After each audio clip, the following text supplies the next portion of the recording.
limiting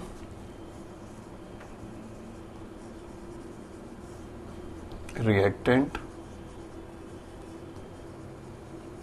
calculation. These are number 2 kind of stoichiometry calculations.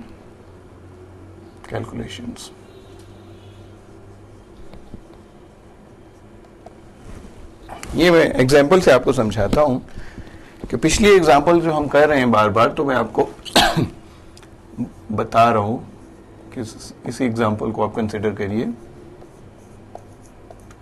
तो I am telling you कि oxygen was in excess. तो पिछली वाली calculations आप उसी वक्त कर सकते हैं when one of the reactant is told to you कि ये एक्सेस में है, ये लिमिटिंग है. But if he does not do this, अगर वो ये नहीं बताता कि कौन सा इनमें से लिमिटिंग रिएक्टेंट है, कौन सा एक्सेस में है, तो then you have to find yourself कि which is limiting and which is in excess. आपको खुद फाइंड करना पड़ेगा. For example, he says 10 grams of sulfur dioxide are reacted with 10 grams of oxygen. और आपसे पूछता है कि find the mass और moles of sulfur dioxide find करिए. अब इसमें से जब तक आप ये नहीं फाइंड करेंगे कि which one is limiting, excess में कौन है, लिमिटिंग कौन सा है, उस वक्त तक आप moles of sulphur trioxide find out नहीं कर सकते. द फर्स्ट वे, सबसे पहला तरीका तो ये है कि इसके भी मोल्स बना लें, इसके भी मोल्स बना लें. सो हम डिफरेंट स्टेप्स में इस प्रोसेस को करेंगे. First step, I am converting इसके ग्राम्स को इसके मोल्स में कन्वर्ट कर रहा हूं. तो यहां पे आप लिखेंगे मोल्स सल्फर डाइऑक्साइड के, मास सल्फर डाइऑक्साइड का. 1 मोल हो तो MR जो होता है सल्फर डाइऑक्साइड का, विच इज 32 प्लस 16 इंटू 2, 32 प्लस 32, 64 ग्राम्स बनता है. तो 64 grams of sulphur dioxide is equal to 1 mole. तो 10 ग्राम्स कितने के बराबर है, इसको आप एक्स कर लीजिए. x into 64 is equal to 1 into 10. x will be equal to 1 into 10 over 64.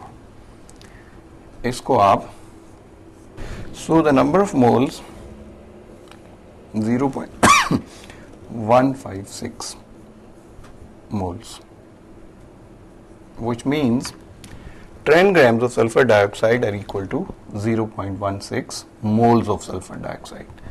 Now we'll convert 10 grams of oxygen into moles. उसमें आप moles में convert करेंगे. यहाँ write moles of oxygen. यहाँ लिखे mass of oxygen. We know 1 mole of oxygen will have a mass 32 और 10 grams कितने moles के बराबर होंगे, x into 32 will be equal to 10 into 1. So x will be equal to 10 into 1 over 32. So this would come out to be 0.312. 312. So now अभी हमने first step में what we have done, हमने सिर्फ ये किया सल्फर डाइऑक्साइड, दोनों में से हमें किसी की अमाउंट उसने नहीं बताई कि कौन एक्सेस में है कौन लिमिटिंग है. तो हमने क्या किया, मास ऑफ सल्फर डाइऑक्साइड को मोल्स बना लिए. सो अब इसके मोल्स बन गए according to our equation 0.156 moles, और इसके मोल्स बन गए 0.312 moles. So we have converted them. अभी हमने कोई नई कैलकुलेशन नहीं की, ये वही कैलकुलेशन है जो हम पीछे से मोल्स की कैलकुलेशन करते आए. अब हम नेक्स्ट लिमिटिंग रिएक्टेंट फाइंड करेंगे. थर्ड स्टेप है फाइंडिंग लिमिटिंग रिएक्टेंट और the reactant which is in access, और ये भी हम पता कर सकते हैं कितना एक्सेस है लिमिटिंग रिएक्टेंट. यहां पे you will write the mole ratio again, moles of sulfur dioxide ratio moles of oxygen. दोनों में से लिमिटिंग रिएक्टेंट फाइंड करना है। अब यहां पे आपको ये इक्वेशन लिखनी पड़ेगी, इक्वेशन की मोल रेशियो लिखनी पड़ेगी। So according to the equation, for 2 moles of sulphur dioxide they should have been 1 mole of oxygen. Equation is suggesting us for 2 moles of sulfur dioxide there should have been 1 mole of oxygen. But how many moles of sulfur dioxide we have? Actually हमारे पास है 0.156 moles. So how many moles of oxygen should have been there? So x into 2 will be equal to 1 into 0.156 and x will be equal to 0.156 over 2.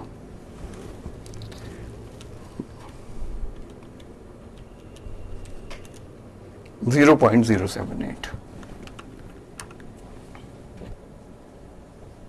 078. Now this is very important. If there are 0.16 moles of sulfur dioxide, so moles of oxygen should have been 0.078 होने चाहिए, लेकिन हैं कितने? 0.312 moles. So I write here moles of oxygen required to react with 0.156 moles of sulfur dioxide should have been 0.078. 078 होने चाहिए. But how many they have? 0.312. So moles of oxygen which are in excess. अब देखिए होने चाहिए थे 0.078 हैं 0.312. 0.312 minus 0.078. 312 minus 0.078. So 0.234 moles of oxygen are in excess. दो चीजें पता चल गई. एक तो लिमिटिंग जो है वो सल्फर डाइऑक्साइड है, दिस इज बीइंग कंफर्म्ड. एक तो ये पता चल गया, और दूसरा कि ऑक्सीजन एक्सेस में है ये भी पता चल गया, और कितना एक्सेस में है ये भी पता चल गया. कितना से कैसे? आप रेशियो लीजिए. इक्वेशन की रेशियो कह रही है कि 2:1 ऑक्सीजन होने चाहिए, यानी अगर इसके 2 मोल्स हो तो इसके 1 मोल होने चाहिए. लेकिन इसके 0.156 हैं तो इसके होने चाहिए 0.078. लेकिन एक्चुअली ऑक्सीजन के हैं 0.312, विच इज शोइंग कि दे आर इन एक्सेस. अब कितने एक्सेस में? इतने हैं, इतने होने चाहिए, माइनस कर लीजिए. तो these number of moles of oxygen are in excess. So in this kind of calculation आप पहले, मैं फिर रिपीट कर दूं स्टेप्स, मोल्स में कन्वर्ट कर लीजिए. वॉल्यूम गिवन है या मास गिवन है, दोनों रिएक्टेंट्स के, वो हमने मोल्स में कन्वर्ट कर लिए. फिर रेशियो से आप चेक कर लीजिए कौन लिमिटिंग है, कौन एक्सेस में है, और जो एक्सेस में है कितना एक्सेस में है ये भी फाइंड आउट हो जाएगा. The third step is now. अब आप जो थर्ड स्टेप करेंगे वो आप फाइंड आउट करेंगे मोल्स ऑफ सल्फर डाइऑक्साइड. तो रिमेंबर, जो एक्सेस में है उसके साथ हम कैलकुलेशन नहीं करते. We always do the calculation with the limiting reactant. तो यहां पर हमें पता चल गया कि the limiting reactant is sulfur dioxide. So we have to do the calculation with sulfur dioxide. So fourth step of this calculation will be finding the moles of sulfur dioxide. उनको आप फाइंड आउट कर लीजिए. पुराने वाले तरीके से मोल sulphur dioxide के जो लिमिटिंग है, मोल्स सल्फर ट्राइऑक्साइड के जो आपने फाइंड आउट करने हैं. इक्वेशन से देखिए, इसके 2 मोल्स हों तो उसके भी 2 मोल्स प्रोड्यूस होते हैं. तो इसके एक्चुअली हैं 0.156 मोल्स. इसको x कर लीजिए. तो x into 2 will be equal to 2 into 0.156. So x will be equal to 2 into 0.156 divided by 2. So the answer would be 0.156 moles. So the conclusion of this question is, conclusion ये बनेगा कि when 10 grams of sulfur dioxide are reacted with 10 grams of oxygen according to this equation, तो 0.156 moles of sulfur trioxide would be produced.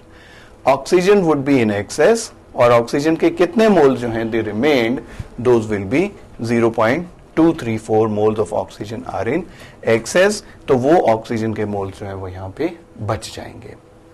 So this is the basis of limiting reactant principle. अब मैं थोड़ा सा repeat कर दूं इसमें कि जब लिमिटिंग रिएक्टेंट कब आपने फाइंड करना है कि अगर रिएक्टेंट दो हैं और दोनों की अमाउंट्स गिवन है. अगर तो एक रिएक्टेंट है दूसरे को बता दिया है कि एक्सेस में है तो फिर तो लिमिटिंग रिएक्टेंट आपको फाइंड करने की जरूरत ही नहीं है.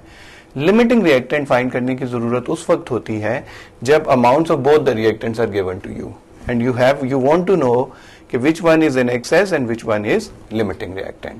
तो limiting reactant actually controls the yield of the product. तो इस वजह से आप ये कैलकुलेशन प्रोसीड करने से पहले आपको पता होना चाहिए कि कौन लिमिटिंग है. लिमिटिंग फाइंड करने के मैं फिर स्टेप्स जो है रिपीट कर देता हूं. पहले सब दोनों रिएक्टेंट्स के मोल्स फाइंड करिए जैसे हमने यहाँ पे किए. दोनों की रेशियो से देखिए कौन एक्सेस में है, कितना एक्सेस में है. जो एक्सेस है उसके अलावा जो the other reactant is limiting, तो लिमिटिंग से फिर फाइनली आप प्रोडक्ट की अमाउंट फाइंड आउट कर लीजिए.